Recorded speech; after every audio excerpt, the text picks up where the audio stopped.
Oke, selamat berjumpa lagi semuanya. Setelah kita melaksanakan evaluasi di jaringan komputer, sekarang kita akan memasuki beban sesuai dengan yang tertera di layar kalian, yaitu kita akan membahas tentang analisis data. Apa sih hubungannya dengan kehidupan sehari-hari? Tentunya analisis data itu banyak sekali juga ditemui. Contoh ketika kalian menonton sepak bola, disajikan berupa data, jumlah tembakan, jumlah gol, jumlah pelanggaran seperti itu. Itu berupa hasil pengumpulan data yang dianalisis. Atau kalau ketika kalian main video game juga, contoh seperti Mobile Legends atau PUBG, maka di setiap akhir pertandingan akan muncul statistik yang bisa kalian analisis, bisa kalian interpretasikan menjadi sejauh mana performa kalian bermain. Nah, sekarang tinjauannya dari informatika, apa sih yang analisis data? Kita akan coba jelaskan. Baik, untuk materi analisis data kita bagi menjadi 4 di sini. Yang pertama kita akan membahas tentang pengertian. Yang kedua kita akan membahas tentang jenis analisis data.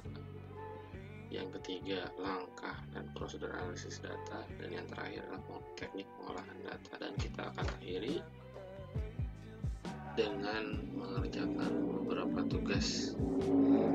Sekarang kita coba mulai dari pengertian terlebih dahulu. Apa itu analisis data? Jadi analisis data merupakan suatu pekerjaan yang dibutuhkan keahlian khusus. Yang sedikit saja kita melakukan kesalahan dalam analisis data, hasil dan interpretasi yang dihasilkan tidak akan sempurna, bahkan bisa berakibat fatal. Analisis data juga dapat didefinisikan sebagai suatu kegiatan yang dilakukan untuk mengubah data hasil penelitian menjadi sebuah informasi baru yang dapat digunakan untuk membuat kesimpulan. Jadi sangat penting sekali analisis data itu memuat data-data yang akurat. Salah sedikit akan berakibat fatal. Secara umum, tujuan analisis data untuk menjelaskan suatu data yang lebih mudah dipahami. Selanjutnya dibuat suatu kesimpulan. Suatu kesimpulan didapatkan dari sampel yang umumnya dibuat berdasarkan pengujian hipotesis atau dugaan. Jadi sebelum kita mengoleksi data, terus menganalisisnya, sebelumnya kita harus tahu untuk apa data itu dan tujuannya, hasil yang diinginkan seperti apa awal. Nah, selain pengertian di sini ada juga dua pengertian, yaitu menurut Taylor dan menurut Lexi Jo Mulung. Kita buka pertama untuk pengertian dari Taylor.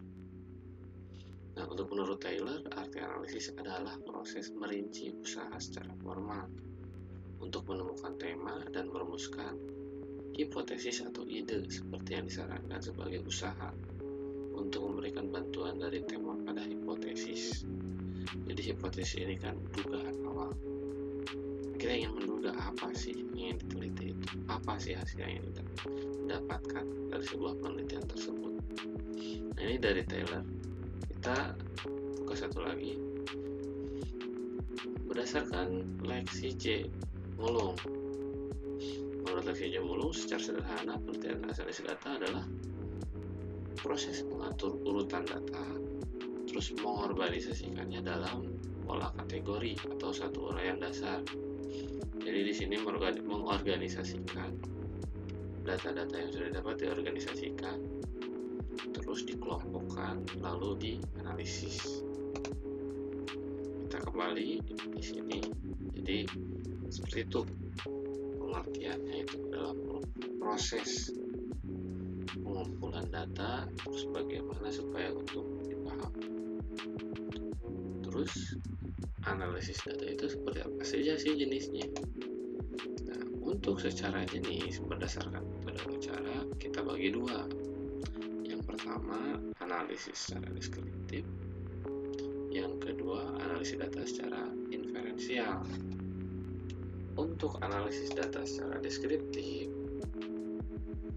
itu adalah teknik analisis yang digunakan untuk menganalisis data dengan membuat gambaran data-data yang terkumpul tanpa membuat generalisasi atau anggapan umum dari hasil penelitian tersebut. Dia hanya menggambarkan saja, terserah orang untuk membacanya seperti apa. Dan apa yang ditampilkan itu tidak menyimpulkan ini harus apa, tapi orang yang menyimpulkannya. Beberapa termasuk dalam teknik analisis secara deskriptif, misalnya pertama dalam bentuk grafik, kedua dalam bentuk tabel, ketiga dalam bentuk presentasi, keempat dalam bentuk frekuensi, yang kelima dalam diagram, dan banyak bentuk lainnya. Itu untuk analisis secara deskriptif. Dan satu lagi, kita bicara tentang analisis data secara inferensial. Nah, kalau secara inferensial itu teknik analisis yang menggunakan statistik dengan cara membuat kesimpulan yang berlaku secara umum. Analisis ini menggunakan rumus-rumus statistik tertentu, jadi ada perhitungannya secara matematis.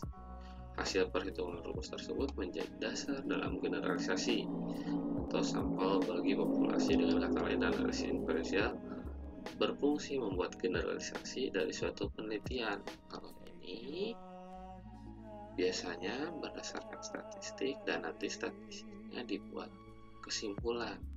Berbeda dengan yang tadi, hanya digambarkan saja dan nanti orang menafsirkannya. Nah, ini tentang jenis analisis data.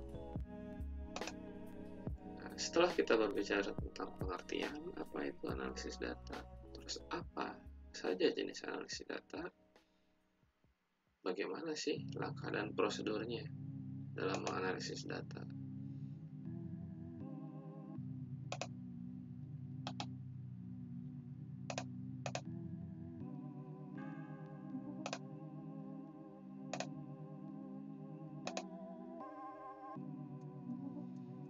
Langkah dan prosedur analisis data. Yang pertama, ada persiapan. Yang kedua, bagaimana kita mentabulasikan data. Dan yang ketiga, penerapan data sesuai dengan pendekatan penelitian. Sekarang kita berbicara tentang persiapan. Bagaimana sih kita mempersiapkan dalam analisis data?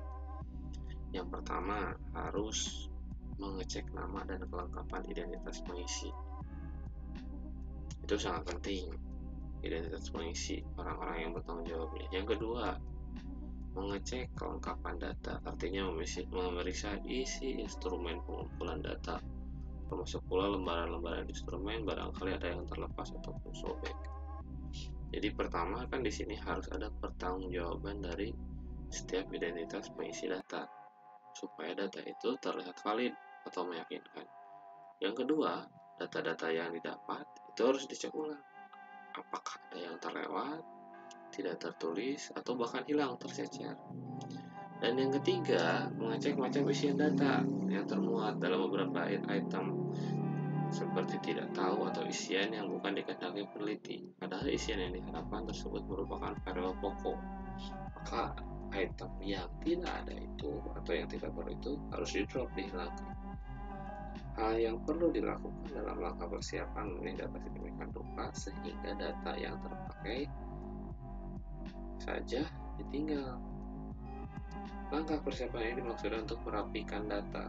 Tujuannya supaya datanya rapi dan teratur, supaya bersih, rapi, dan tinggal mengadakan pengolahan lanjutan supaya tidak terjadi gangguan. Nah, sekarang tabulasi. Tabulasi merupakan kegiatan menggambarkan responden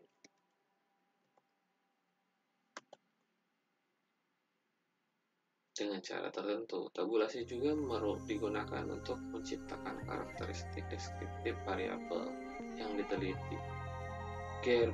G.R. Burroughs mengemukakan klasifikasi analisis data sebagai berikut. Pertama, tabulasi data. Kedua, data disimpulkan. Yang ketiga, analisis data untuk testing hipotesis, mengetes tadi kesimpulan awal. Terus, kalau kalau sudah dianalisis, di testing, dianalisis lagi untuk tujuan penarikan kesimpulan akhir yang final. Terus tabulasi juga dalam kegiatan ini, pertama memberikan skor terhadap item-item yang perlu diberi skor. Jadi kadang kriteria-kriteria tertentu diberi skor tertinggi sampai terendah, atau semisalnya skor standar penandaan, misalnya tes, angket, bentuk pilihan ganda, rating scale, dan sebagainya. Mungkin kalian juga pernah dijadikan objek sebagai penelitian untuk menilai sesuatu. Biasanya nanti kalian diberikan isi lembaran, terus harus menilai seberapa jauhkah, seberapa baikkah, tentukan dengan nilai, biasanya seperti itu. Terus kadang selain scoring, memberikan kode, bukan skor. Contoh misalnya, untuk laki-laki diberi kode 1, perempuan diberi kode 0. Itu untuk membedakan antara dua jenis data. Terus misalnya tingkat pendidikan, jika misalnya seseorang lulusan SD diberi kode 1, SMP 2, SMA 3, perguruan tinggi 4, itu bukan skor menandakan tingkat kualitas, itu hanya memberikan kode untuk membedakan item. Itu berbeda dengan poin yang pertama tadi, merupakan kualitas biasanya. Nah, kalau ini hanya untuk membedakan jenis saja. Tabulasi juga banyak penatarannya untuk dikelompokkan. Contoh, kadang seseorang dengan frekuensi lebih dari 10 kali diberi kode 1, mengikuti 1-9 kali diberi kode 2, tidak pernah diberi 0. Ini juga bukan secara nilai, ini hanya menandakan kebiasaan saja. Nah, mengubah jenis data atau disesuaikan dimodifikasi dengan teknik analisis akan digunakan, yaitu memberikan kode atau coding dalam hubungannya pengolahan data jika menggunakan komputer. Nah, itu berbicara tentang tabulasi. Terus yang terakhir, penerapan data sesuai dengan pendekatan penelitian. Nah, maksud yang dikemukakan dalam bab ini adalah pengolahan data yang diperoleh dengan menggunakan rumus atau aturan yang ada. Jadi harus sesuai prosedural, sesuai dengan pendekatan penelitian atau desain yang diambil. Untuk mempermudah cara mengikuti pengolahan data, akan disajikan dengan sistematika yang telah disajikan. Dengan sistematika yang telah dikemukakan di bab sebelumnya mengenai jenis-jenis permasalahan, sehingga tambahan penjelasan yang dimaksud diterapkan dalam perhitungan data disesuaikan dengan jenis data, yakni diskret, ordinal, dan rasio. Nah, bagi peneliti yang biasa menyukai statistik, bab ini menyajikan berbagai rumus yang digunakan untuk mengolah data. Apabila peneliti berkeinginan menggunakan jasa komputer, tinggal menunggu hasilnya. Tidak susah-susah, tinggal menginput data sesuai dengan apa yang kita pahami sebelumnya tentang fungsi komputer sendiri. Namun, meskipun begitu, peneliti harus tetap mencermati rumus, harus tetap diperiksa, disajikan apabila akan maju, supaya tidak ragu-ragu. Data di sini ada dua menurut jenisnya, yaitu data kualitatif dan data kuantitatif. Apa itu data kualitatif? Biasanya data yang berhubungan dengan kategorisasi, karakteristik berupa pertanyaan berupa kata-kata. Contohnya, wanita itu cantik, pria itu tampan. Biasanya di sini berupa bukan angka, tapi merupakan pendapat atau sifat baik, buruk, rumah besar, seperti itu. Data ini biasanya didapat dari wawancara, sifat subjektif. Sebab data tersebut ditafsirkan oleh orang itu bisa berbeda-beda.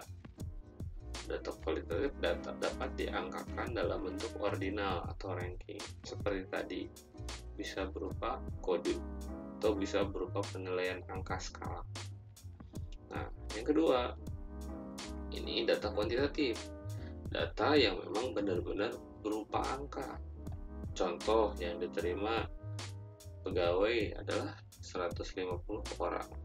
Penghasilan sebuah klinik bisa 1 miliar per bulan. Ini kan data fakta, sifatnya objektif. Data ini diperoleh dari pengukuran langsung atau yang diperoleh dari mengubah data kualitatif menjadi data kuantitatif.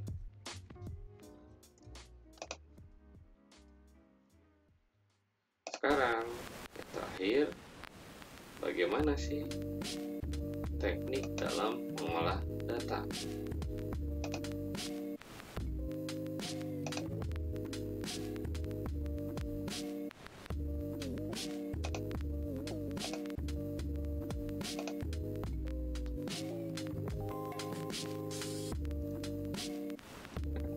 Teknik pengolahan data itu dibagi menjadi 4. Pertama yaitu menyusun data, yang kedua klasifikasi data, yang ketiga pengolahan data, dan yang terakhir interpretasi dalam pengolahan data. Nah, penyusunan data sendiri yaitu data yang sudah ada itu kan perlu dikumpulkan agar mudah mengecek apakah semua data yang dibutuhkan terekam. Kegiatan ini dimaksudkan untuk menguji hipotesis sesuai dengan yang tadi kita bahas, bahwa sebuah kegiatan analisis itu dimulai dari dugaan awal hipotesis. Ada tujuan yang ingin dicari dari penelitian. Penasaran apakah memang seperti itu? Mari kita coba teliti. Penyusunan data harus dipilih dari data yang ada hubungannya dengan penelitian. Variabel-variabelnya memang harus nyambung dan benar-benar otentik, asli. Adapun data yang diambil melalui wawancara harus dipisahkan antara pendapat responden dan pendapat interview. Interview itu pendapat dari orang yang menanya. Murni yang kita cari adalah pendapat dari responden, target yang kita teliti. Bagaimana mengklasifikasikan data di sini? Klasifikasi data merupakan usaha menggolongkan, mengelompokkan, dan memilah data. Jadi data-data yang kita dapat itu dikelompokkan lagi sesuai dengan kriteria-kriteria yang sudah kita tentukan. Nah, nanti berdasarkan klasifikasi itu dibuat oleh peneliti keuntungan klasifikasi ini untuk memudahkan pengujiannya nanti dalam hal hipotesis. Berikutnya kita berbicara tentang pengolahan data. Nah, pengolahan data dilakukan untuk menguji hipotesis yang dirumuskan. Hipotesis yang akan diuji harus berkaitan dengan atau berhubungan dengan permasalahan yang diajukan. Semua jenis penelitian tidak harus berhipotesis, akan tetapi semua jenis penelitian wajib merumuskan masalah. Sedangkan penelitian yang menggunakan hipotesis adalah metode eksperimen. Jenis data menentukan apakah peneliti akan menggunakan teknik kualitatif atau kuantitatif. Data kualitatif diolah dengan menggunakan teknik statistika, baik statistika non-parametrik maupun statistika parametrik. Statistika non-parametrik tidak akan menguji parameter populasi, tetapi yang diuji adalah distribusi menggunakan asumsi bahwa data yang dianalisis tidak terkait dengan adanya distribusi normal dan tidak harus berdistribusi normal juga, dan data yang banyak digunakan untuk statistika non-parametrik adalah data nominal atau data ordinal. Bagaimana menginterpretasikan atau menafsirkan pengolahan data tersebut? Tahap ini menerangkan bahwa peneliti menyelesaikan analisis data. Datanya sudah dianalisis dengan cermat sesuai prosedur. Langkah selanjutnya, peneliti menginterpretasikan atau menafsirkan hasil analisis, bahwa akhirnya nanti peneliti menarik sebuah kesimpulan berisikan inti sari dari seluruh rangkaian kegiatan penelitian dan membuat rekomendasi. Jadi seperti kita berpendapat tentang sesuatu, orang yang lebih dipercayakan itu yang berpendapat berdasarkan data, tidak hanya asal ngobrol saja alias asbun. Orang yang memakai data itu memang pasti ilmiah dan pendapatnya bisa dipertanggungjawabkan. Contohnya seperti ini prosesnya, harus melalui analisis. Nah, sekarang menafsirkan atau menginterpretasi analisis perlu diperhatikan hal-hal antara lain interpretasi yang tidak melenceng dari analisis. Interpretasi harus masih dalam batas kerangka penelitian. Dan secara etis, peneliti rela mengemukakan kesulitan dan hambatan suatu dalam penelitian. Jadi di sini tidak bisa sembarangan juga kita melakukan analisis data. Sekarang setelah semuanya kita bahas, dimulai dari pengertian, jenis-jenis, teknik dan pengolahan, dan lainnya. Nah, sekarang silahkan kerjakan tugas dan 4 soal ini. Terus jawaban dikumpulkan berupa foto tugas, dikirimkan seperti biasa menggunakan identitas nama kelas, dikirim ke nomor WhatsApp, dan paling lambat dikumpulkan pukul 9 malam sejak tugas Bapak berikan. Cukup sekian dari Bapak, silahkan dikerjakan dan dipahami, dan jika ada yang kurang jelas silahkan tanya. Selamat belajar. Assalamualaikum.